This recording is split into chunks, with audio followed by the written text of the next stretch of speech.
Parfois, la vie te montre des signes que tu ne peux pas ignorer. De petites choses qui semblent coïncider sans que tu les cherches. Un silence différent, un message qui a presque été envoyé, mais qui ne l'a pas été. Une présence qui semble apparaître précisément au moment où tu décides d'avancer. Il existe un moment très précis dans tout processus de connexion profonde, où, même si rien ne semble avoir changé en surface, tout s'est transformé en profondeur. Il est probable que depuis plusieurs jours, peut-être plusieurs semaines, tu ressentes une inquiétude qui n'est pas de l'angoisse, mais une certitude étrange et persistante, comme si l'air autour de toi avait changé de densité, t'apportant des rafales de souvenirs, de sensations, ou la présence soudaine de quelqu'un qui, physiquement, n'est pas là. Je veux que tu prennes un instant pour respirer et que tu prêtes attention à ce que ton cœur te dit depuis longtemps, même lorsque ton mental essaie de le faire taire, car ce que tu es sur le point de comprendre n'est ni une fantaisie, ni une jolie coïncidence.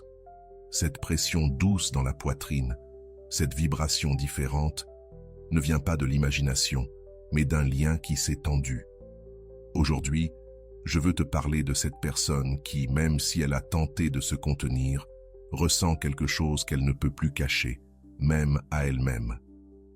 La peur réelle de te perdre n'est pas la peur névrotique de l'ego qui veut posséder. C'est quelque chose de plus primitif. Lorsque quelqu'un qui porte ton énergie dans son âme sent que tu te retires réellement, quelque chose se réveille brusquement à l'intérieur. Si ce message te touche, abonne-toi et laisse un cœur. Ce geste simple permet à cette réflexion d'atteindre ceux qui en ont besoin. Carl Jung expliquait que lorsqu'une relation active des contenus profonds de l'inconscient, plus rien ne reste superficiel.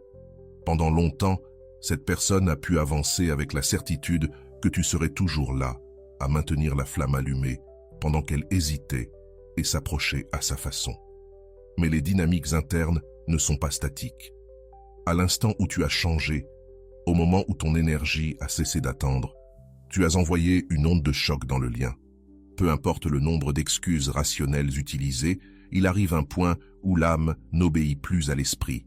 À ce moment-là, l'âme écoute le vide, elle écoute l'absence et se confronte à la possibilité réelle que tu ne fasses plus partie de son avenir.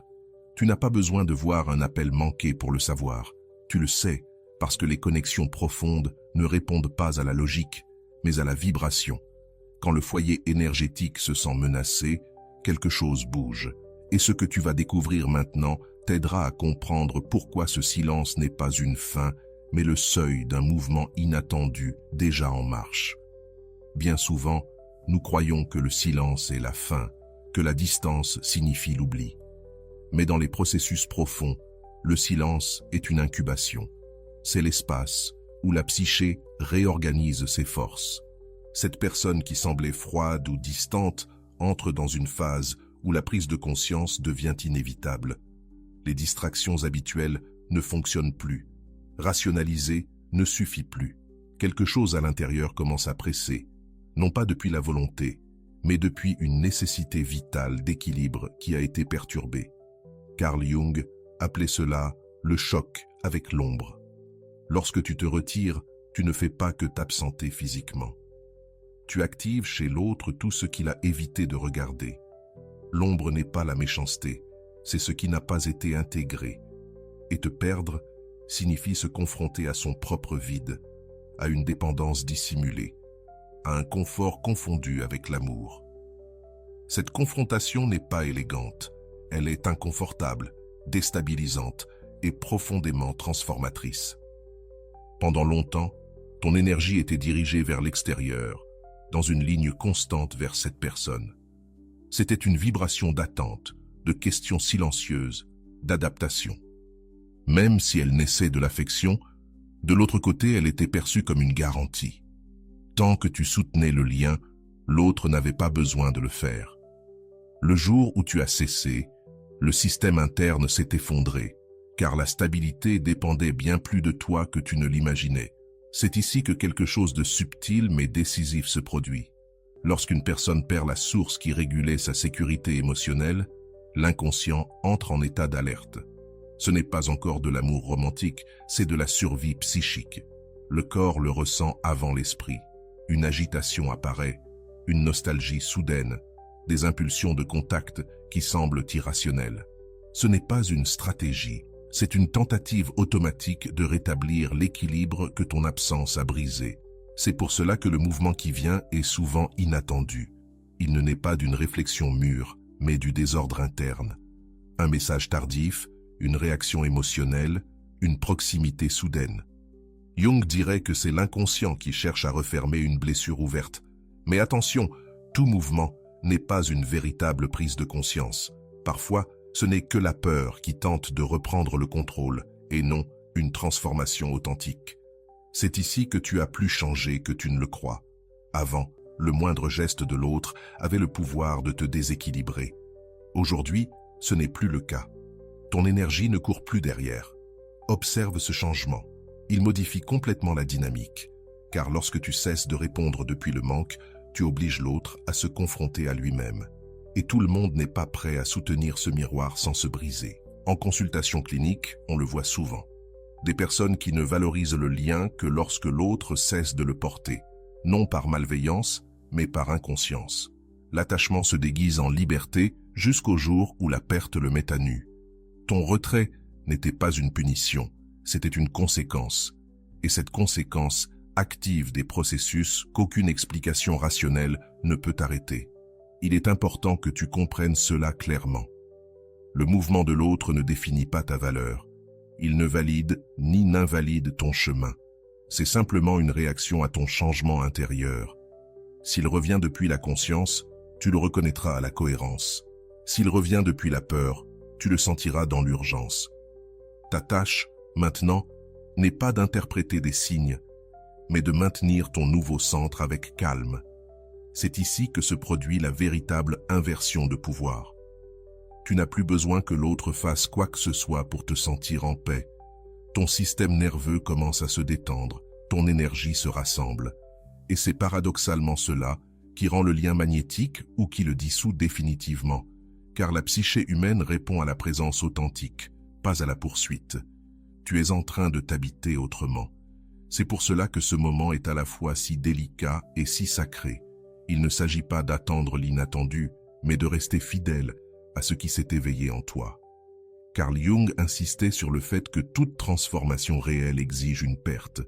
Peut-être que l'autre se réveille maintenant, mais le véritable basculement a déjà eu lieu en toi, le jour où tu as cessé de soutenir ce qui te vidait et choisi de rester entier. Il existe un instant silencieux où la psyché fait l'inventaire. L'autre revisite des gestes passés, des phrases non dites, des opportunités qu'il croyait éternelles. Ce n'est pas de la nostalgie romantique. C'est une confrontation. Lorsque ta présence a cessé d'être disponible, une question inconfortable a émergé. Quelle part de moi dépendait de cela? Cette question ne cherche pas une réponse immédiate. Elle cherche à secouer. Et elle secoue parce qu'elle révèle une vérité simple. Tu n'occupes plus la même place dans son monde intérieur. En termes jungiens, c'est une individuation forcée, non pas parce que quelqu'un veut grandir, mais parce que l'ancienne structure ne tient plus. La perte active des symboles profonds, l'abandon, la valeur, l'identité. C'est pour cela que surgissent des rêves, des souvenirs intenses, des impulsions contradictoires. Ce n'est pas qu'il pense plus à toi. C'est que, sans ton énergie régulatrice, son inconscient devient bruyant et exige enfin d'être écouté. Pendant ce temps, tu commences à expérimenter quelque chose de nouveau. Des espaces de calme inattendus, de la clarté émotionnelle, parfois même des moments de détachement amoureux. Ce n'est pas de la froideur, c'est de l'intégration. Lorsque ton énergie se rassemble, elle cesse de se fragmenter, et cette cohérence interne se ressent, même sans être nommée. C'est la raison pour laquelle l'autre a l'impression de te perdre, même sans preuve extérieure. Beaucoup confondent ce stade avec de l'indifférence. Ce n'en est pas. C'est de la souveraineté émotionnelle. Tu ne réagis plus depuis la blessure, mais depuis l'observation.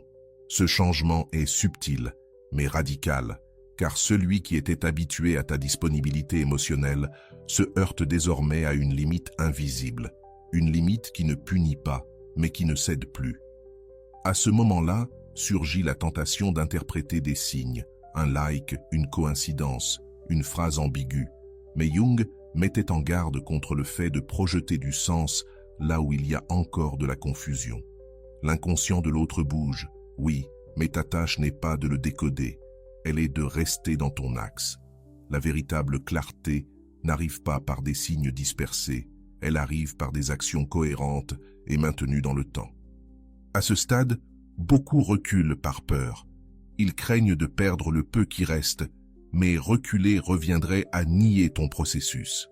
Ton retrait n'était pas une stratégie, c'était une réponse honnête à l'usure. Recommencer à poursuivre invaliderait ce qui s'est déjà réorganisé en toi. Et l'inconscient, le tien comme celui de l'autre, détecte toujours quand tu trahis ta propre vérité. Observe maintenant comment ton corps réagit. Moins de tension, moins d'urgence, plus de silence intérieur. C'est une information. La psyché parle d'abord à travers le corps. Si tu te sens plus entier dans la distance, ce constat est essentiel. Tout ce qui revient ne mérite pas d'être repris. Parfois, le véritable progrès consiste à ne pas interrompre un processus qui vient à peine de commencer. Lorsque l'autre agit depuis la peur, il agit dans la précipitation. Il veut des réponses, des définitions, des garanties. La conscience, elle, avance lentement. Elle n'exige pas, elle propose, elle n'envahit pas, elle respecte. Apprendre à distinguer cela te rend ton pouvoir, car tu ne choisis plus depuis l'espoir, tu choisis depuis la cohérence émotionnelle que tu as mis tant de temps à construire. C'est le seuil où de nombreuses histoires changent de forme. Certaines se transforment, d'autres se ferment avec dignité. Les deux options sont valables. Ce qui n'est plus négociable, c'est ton centre. Carl Jung disait que celui qui regarde vers l'extérieur rêve, mais que celui qui regarde vers l'intérieur s'éveille. Et toi, que tu le veuilles ou non, tu t'es déjà éveillé d'une dynamique qui te vidait. Alors ne crains pas le mouvement qui arrive, ne le provoque pas, ne le poursuis pas. Permets-lui de révéler sa nature. Ce qui naît de la peur se consume vite. Ce qui naît de la conscience se soutient sans effort. Tu as déjà accompli la partie la plus difficile, te retirer sans ressentiment et rester avec toi-même, là où, autrefois, tu t'abandonnais par amour. Il existe une différence profonde entre être rappelé et être nécessaire. Quand l'autre sent qu'il te perd, il ne regrette pas seulement ta présence, il regrette la fonction que tu occupais dans son équilibre interne. Le reconnaître peut faire mal, mais le comprendre te libère, car tu ne te confonds plus avec le rôle que tu as joué.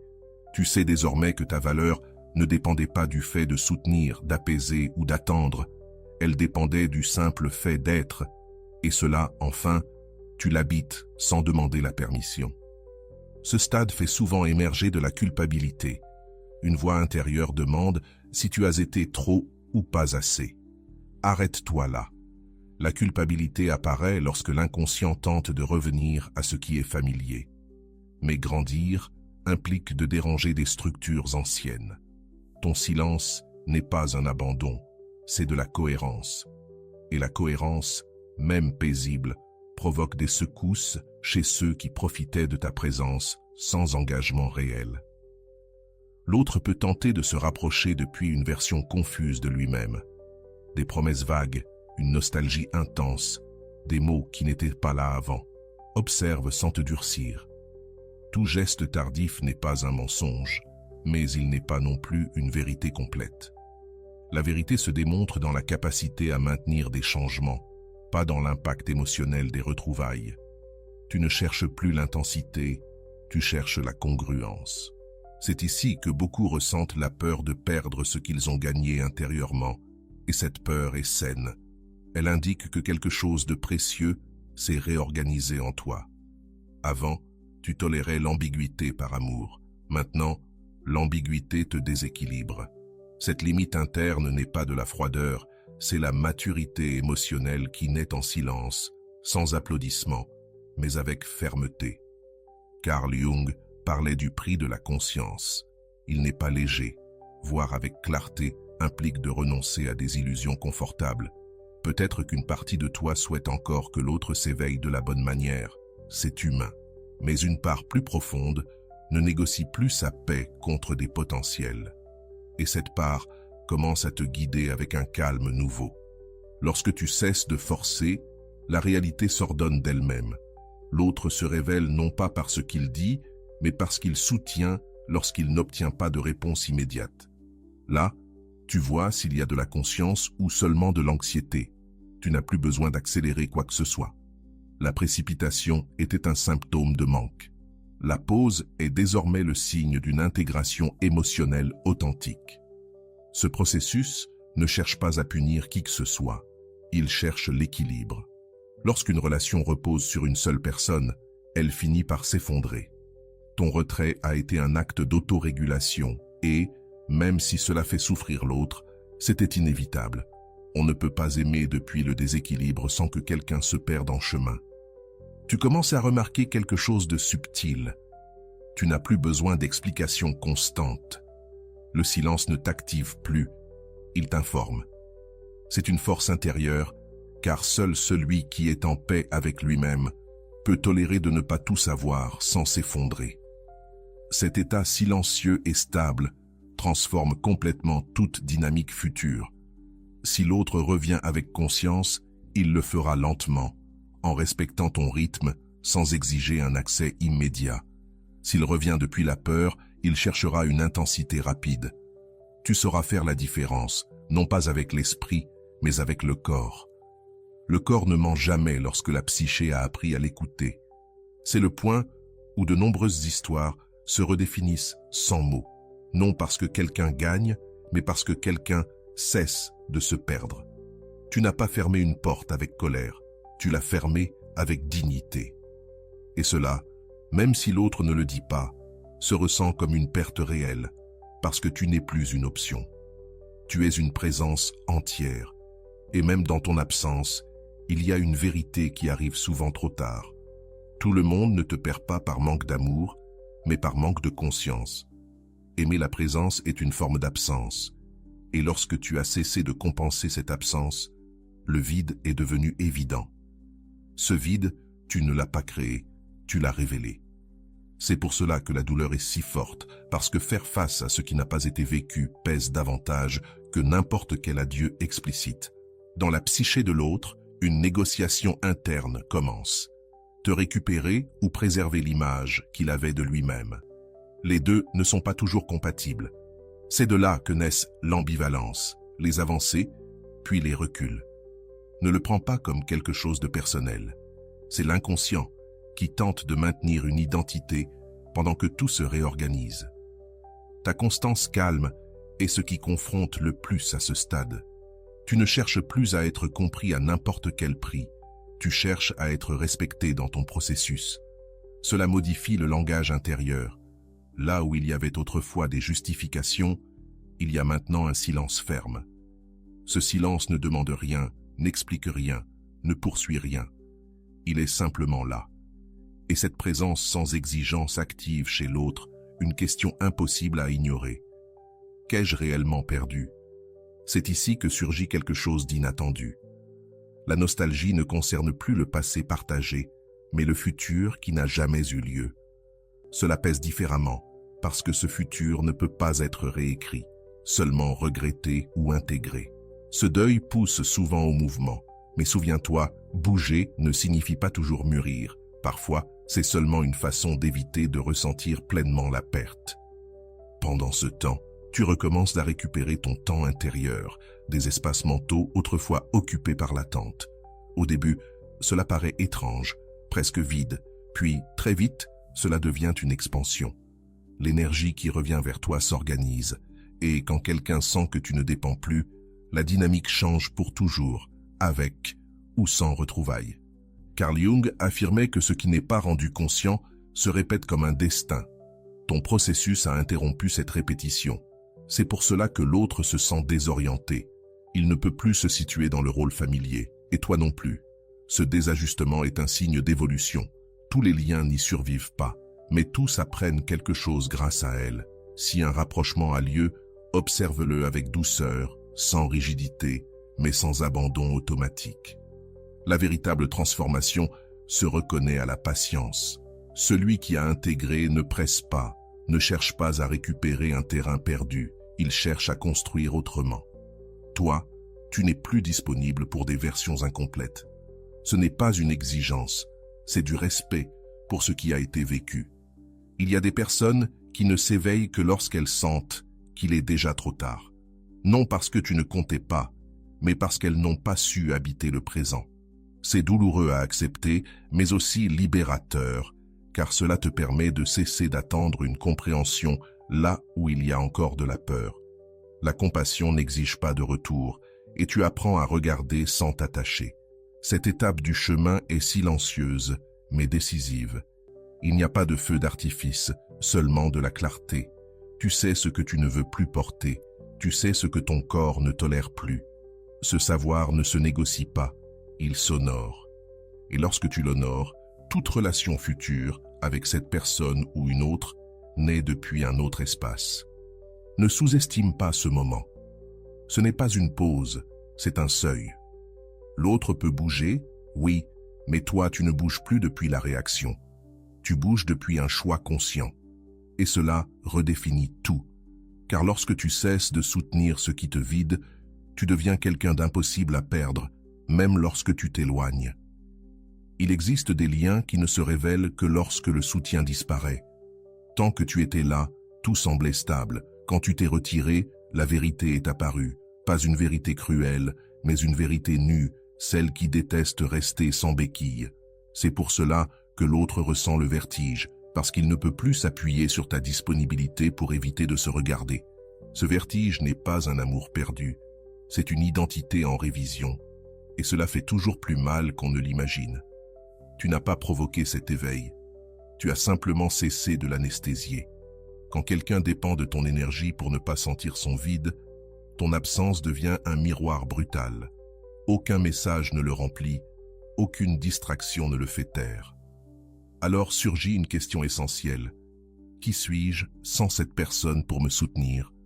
Cette question marque le début de quelque chose de nouveau ou la clôture définitive d'un cycle. Il est normal que la confusion émotionnelle apparaisse, parfois de la compassion, parfois de la distance. Ce n'est pas de l'incohérence, c'est un ajustement intérieur.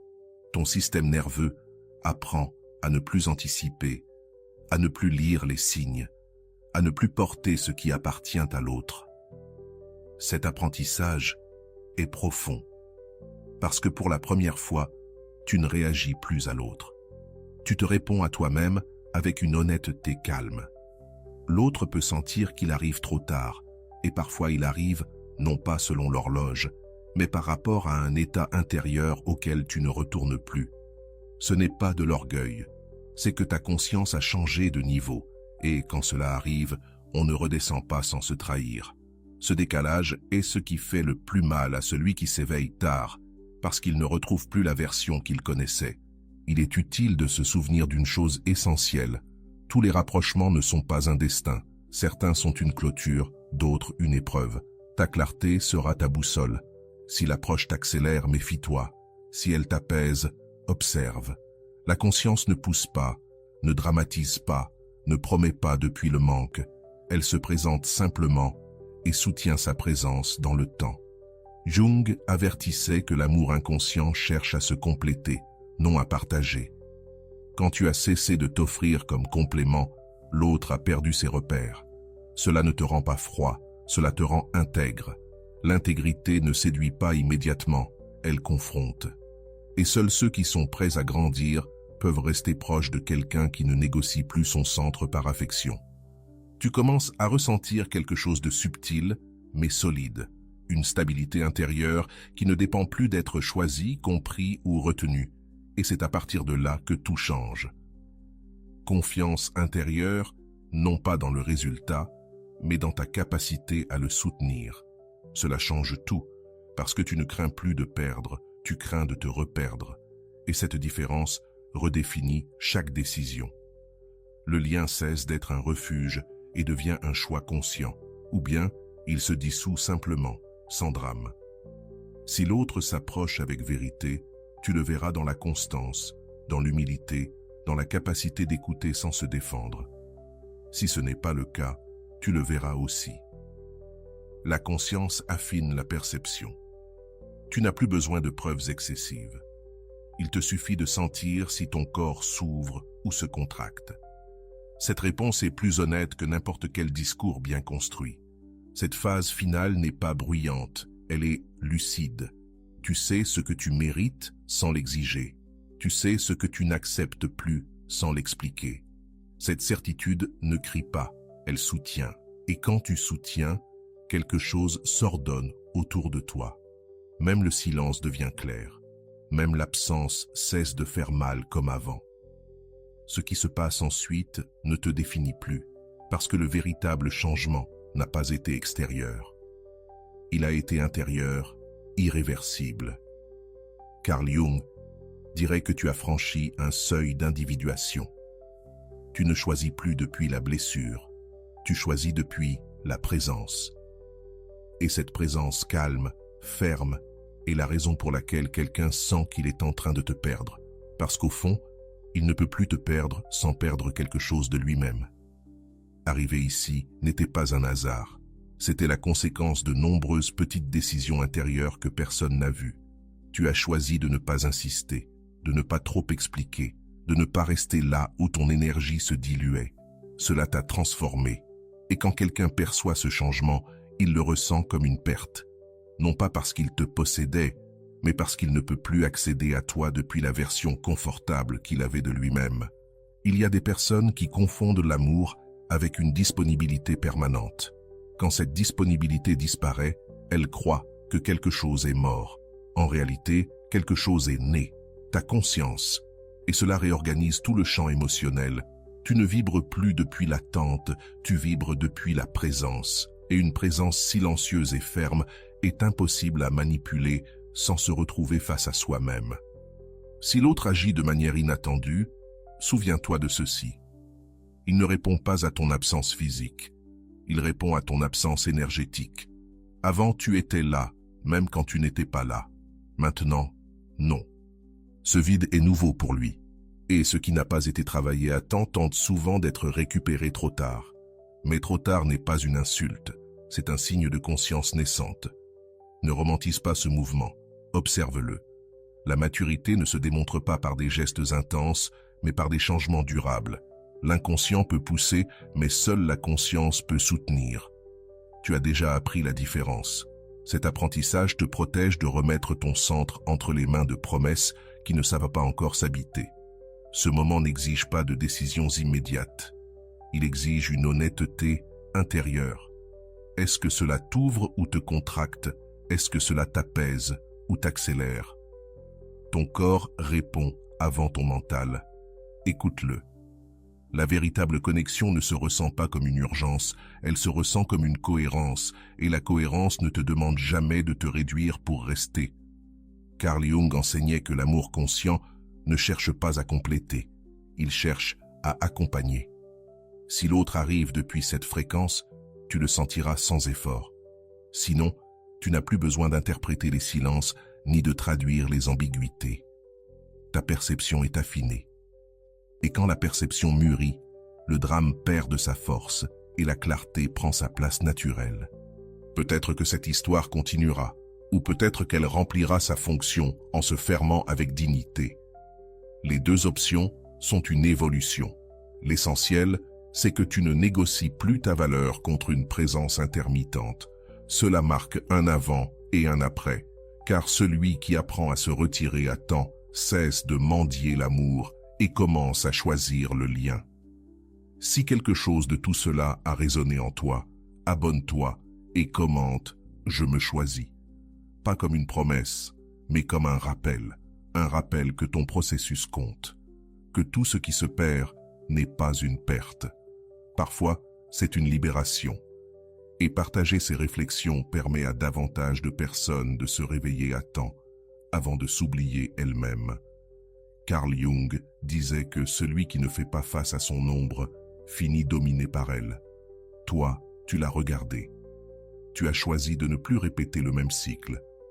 Cela ne t'a pas rendu invincible, cela t'a rendu conscient. Et la conscience est la forme de pouvoir la plus élégante.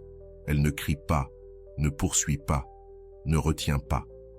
elle reste simplement fidèle à ce qu'elle est. Alors, sais-tu pourquoi cette personne sent qu'elle est en train de te perdre? Parce que tu n'es plus une option disponible. Tu es une présence entière. Parce que tu as cessé de soutenir ce qui te vidait. Parce que tu as choisi quelque chose de plus grand que l'attachement. Ton intégrité. Garde cela. Grave-le dans ton corps et dans ta décision quotidienne. J'ai le pouvoir de me retirer avec élégance.